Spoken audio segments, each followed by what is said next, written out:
Bismillahirrahmanirrahim. Assalamualaikum warahmatullahi wabarakatuh. Kelas 7 yang mudah-mudahan dirahmati oleh Allah Subhanahu wa taala. Kita masuk ke bab yang kelima. Walaupun kemarin saya sudah memberikan tugas, yaitu tugas daripada bab 5, bagian A dan bagian B serta bagian C. Akan tapi sekarang adalah penjelasannya. Ini agak ringkas karena ini sangat panjang sebenarnya kisahnya, karena mungkin nanti dikhawatirkan kelas 7 memakan kuota yang banyak. Ini saya agak ringkas tentang hijrahnya Nabi Muhammad SAW, dari hijrahnya ke Madinah yang dengan sebuah kisah yang membanggakan. Sebelum saya masuk kepada bab tersebut, bahwa Nabi Muhammad itu dilahirkan di kota Mekah, dan Nabi Muhammad berdakwah di kota Mekah selama 13 tahun, dan kemudian Nabi Muhammad hijrah, yaitu dari kota Mekah ke kota Madinah. Nah, yang pertama, sebab hijrah Nabi Muhammad. Kenapa sih hijrah? Sebelum berhijrah, Nabi Muhammad SAW dan umat Islam berada di kota Mekah yang dengan menyebarkan agama Islam, dengan mengajak bangsa kafir Quraisy untuk menyembah hanya kepada Allah, meskipun secara tauhid sudah disebarkan terlebih dahulu oleh para nabi sebelumnya. Agama Islam disebarkan oleh Nabi Muhammad SAW yang masih dianggap anak kecil, sulit diterima oleh pemuka-pemuka kafir Quraisy. Tidak mudah bagi mereka untuk menerima ajaran tersebut. Nah, jadi Nabi Muhammad itu menyebarkan agama Islam di kota Mekah. Sebenarnya agama Islam itu udah ada di zaman-zaman Nabi sebelum Nabi Muhammad, seperti Nabi Isa, seperti Nabi Musa. Itu semua adalah ajaran agama Islam. Akan tetapi kata Allah juga dikatakan, al-yawma akmaltu lakum dinakum wa atmamtu alaikum wa raditu lakumul Islam madina. Jadi agama Islam itu adalah agama yang sempurna. Jadi semua nabi dari zaman Nabi Adam dengan sampai zaman Nabi Isa itu mereka sudah membawa agama Islam, akan tetapi disempurnakan di akhir, yaitu oleh Nabi Muhammad SAW. Nah, perjuangan Nabi Muhammad SAW dan kaum muslimin yang begitu lama banyak mendapatkan berbagai ujian dan cobaan yang tidak henti-hentinya, penyiksaan, pemboikotan, pengusiran, dan bahkan percobaan pembunuhan yang sering mereka alami.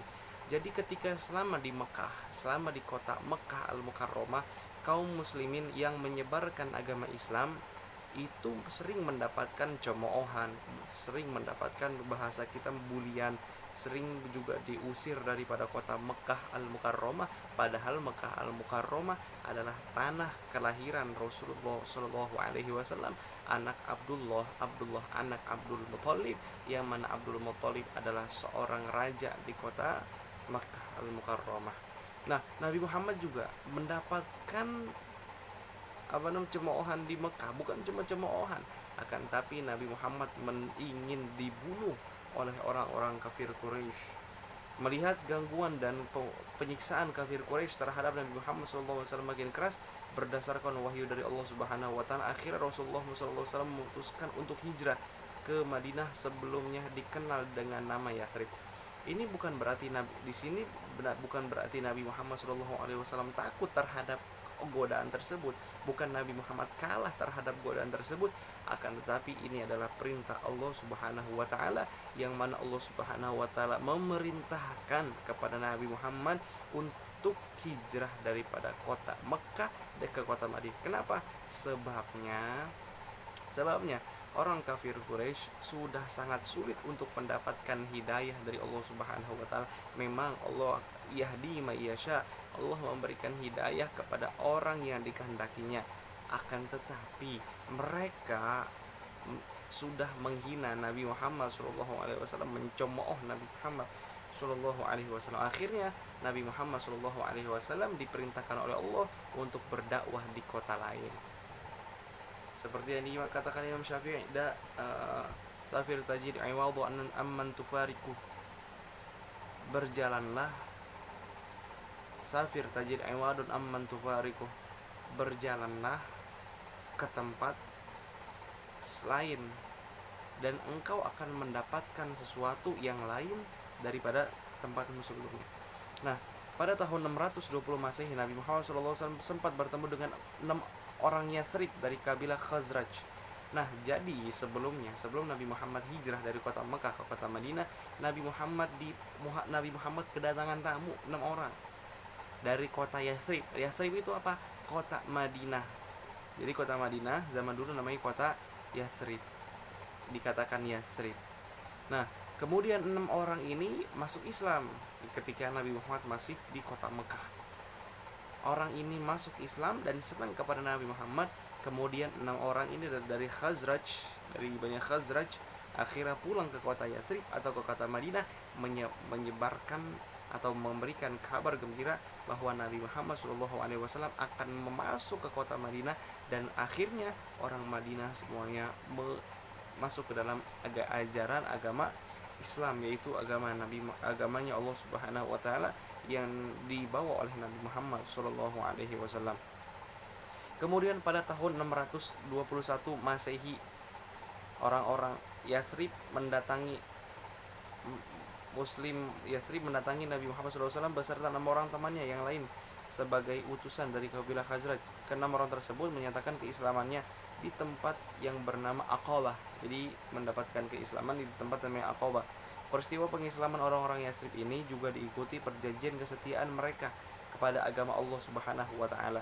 Nah, sedikit demi sedikit kaum muslimin yang meninggalkan kota Mekah hingga tidak ada yang tinggal di kota Mekah kecuali beberapa orang yang termasuk Rasulullah SAW, Abu Bakar dan Ali bin Abi Thalib. Kabar keduanya menunggu perintah Rasulullah yang juga sedang menunggu perintah Allah Subhanahu wa taala waktu tempat untuk keluar dari meninggalkan kota Mekah. Nah, jadi ini contoh pemimpin yang sangat-sangat wajib kita tiru. Kenapa? Rasulullah memerintahkan orang-orang muslim yang di Mekah untuk keluar dari kota Mekah terlebih dahulu sebelum Rasulullah. Kenapa? Sebabnya orang kafir Quraisy mengincar Nabi Muhammad SAW ketimbang orang-orang lainnya. Yang paling diincar itu Nabi Muhammad. Akhirnya Nabi Muhammad memerintahkan kepada seluruh kaum muslimin untuk keluar daripada kota Mekah Al-Mukarramah. Tersisa 3, Rasulullah, Abu Bakar, dan Ali bin Abi Thalib. Akhirnya seketika semua aman, akhirnya Rasulullah baru diperintahkan Allah Subhanahu wa taala untuk keluar. Nah, proses hijrah. Pihak musyrikin yang mengetahui para sahabat Rasulullah SAW telah pergi membawa harta, anak, dan istri mereka ke negeri Aus atau Khazraj atau Madinah, meyakini bahwa negeri tersebut akan membela dan melindungi Rasulullah SAW. Oleh karena itu, mereka khawatir jika Rasulullah kemudian menyusul, niscaya umat Islam akan mempunyai kekuatan. Maka sebelum hal terjadi, mereka bersepakat untuk membunuh Rasulullah. Nah, ini membunuh Rasulullah. Namun Allah Subhanahu wa taala menyelamatkan beliau ketika Ali bin Abi Thalib menempati tempat tidur Nabi Muhammad SAW. Nah, jadi ketika semua orang Islam telah keluar dari kota Makkah, di dalam rumah ada Rasulullah dengan Sayyidina Ali bin Abi Thalib. Ketika itu awalnya Nabi Muhammad sedang ada di dalam kamar. Akhirnya Nabi Muhammad SAW melihat di luar rumah ada orang kafir Quraisy yang ingin membunuh Rasulullah SAW. Kenapa? Orang kafir Quraisy tahu orang Islam banyak yang keluar dari kota Mekah pindah ke kota Yathrib. Akhirnya Nabi Muhammad bilang kepada Sayyidina Ali bin Abi Thalib, "Ya Ali, kamu tidur ala sariri, di atas tempat tidurku." Akhirnya Sayyidina yang pertama Rasulullah tidur di atas itu, akhirnya Sayyidina Ali yang tidur di atas itu. Kenapa? Karena yang mereka incar tuh bukan Sayyidina Ali, akan tapi yang mereka incar adalah Rasulullah Shallallahu Alaihi Wasallam. Kemudian ketika itu Rasulullah keluar dari rumah sambil membawa, dikisahkan Nabi Muhammad membawa pasir dan ditaburkan pasir tersebut sambil baca apa? Waja'alna min baini aydihim saddan wa min khalfihim saddan fa aghshaynahum fa hum la yubsirun. Itu ada dalam surat Yasin. Ketika ditaburkan pasir sambil membaca tersebut, orang kafir Quraisy ada sebagian yang tertidur dan ada sebagian yang tidak melihat Nabi Muhammad SAW lewat begitu saja. Kemudian Setelah selamat dari percobaan pembunuhan, Rasulullah SAW melakukan perjalanan menuju Madinah. Demi keselamatan dalam perjalanan, Rasulullah SAW berangkat menuju Gua Thur. Akhirnya mereka sampai dan bersembunyi di gua, dalam gua, sementara orang kafir Quraisy yang kehilangan jejak menyebarkan para pencari jejak hingga ke mulut gua. Nah, ini ada kisah yang sangat menarik. Ketika Rasulullah SAW keluar dari kota Mekah dengan Sayyidina Abu Bakar, Rasulullah juga mendapatkan cobaan. Kenapa? Orang-orang kafir Quraisy mereka mencari Rasulullah sampai ke goa-goa. Akhirnya Nabi Muhammad SAW bersama Abu Bakar masuk ke dalam gua. Diceritakan seperti ini, sebelum Nabi Muhammad SAW masuk ke dalam gua, Sayyidina Abu Bakar, karena Sayyidina Abu Bakar ini adalah sahabat Rasulullah sekaligus mertua daripada Rasulullah SAW dan murid Rasulullah SAW, Sayyidina Abu Bakar, kata Sayyidina Abu Bakar, ya Rasulullah, jangan masuk dulu, biar saya dulu yang masuk. Akhirnya ketika Rasulullah SAW masuk ke gua, ketika Sayyidina Abu Bakar masuk ke gua Thur tersebut, Sayyidina Abu Bakar melihat ada lubang-lubang yang mana lubangnya ini kemungkinan bakalan keluar kalajengking.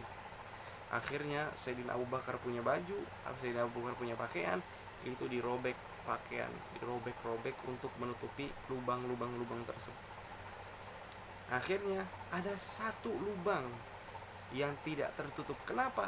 Karena bajunya Sayyidina Abu Bakar itu sudah habis untuk menutupi lubang-lubang lainnya. Sisa baju yang untuk menutup aurat beliau. Akhirnya beliau tahan dengan dengkulnya. Ketika sudah aman, sudah tertutup semua kecuali yang satu ini, Sayyidina Abu Bakar bilang kepada Rasulullah, ya Rasulullah, masuk silakan.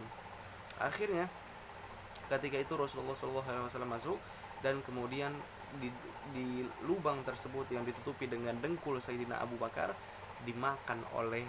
digigit oleh kalajengking. Ketika digigit oleh kalajengking, Sayyidina Abu Bakar keringetan, dan ketika sudah tiduran, Sayyidina Abu Bakar keringetan karena kenapa? Karena sengatan kalajengking, karena racun daripada kalajengking. Kemudian air mata Sayyidina Abu Bakar pun tidak kuat untuk menahan tetesan air mata tersebut. Kemudian ketika tetesan air mata tersebut jatuh kepada badan yang mulia Rasulullah SAW, akhirnya Rasulullah SAW terbangun. Kemudian ketika terbangun, Rasulullah mengatakan, ya Abu Bakar, apa yang kamu kerjakan? Kenapa engkau menangis? Enggak apa-apa ya Rasulullah, aku enggak kenapa-napa ya Rasulullah. Kemudian Rasulullah SAW melihat ada dengkul Sayyidina Abu Bakar digigit oleh kalajengking. Kemudian Rasulullah SAW mengatakan, kenapa kamu tidak memberikan kabar kepadaku kalau seandainya kamu digigit oleh kalajengking? Akhirnya aku nggak mau mengganggumu ya Rasulullah. Kemudian ketika itu Rasulullah SAW berikan ludah sambil baca Bismillahirrahmanirrahim, dan akhirnya Sayyidina Abu Bakar sembuh dari mana sengatan kalajengking tersebut. Kemudian singkat cerita, orang kafir Quraisy ini lewat Gua Thur. Kemudian orang kafir Quraisy tidak masuk ke Gua Thur. Kenapa? Karena dia melihat ada jaring laba-laba. Kenapa?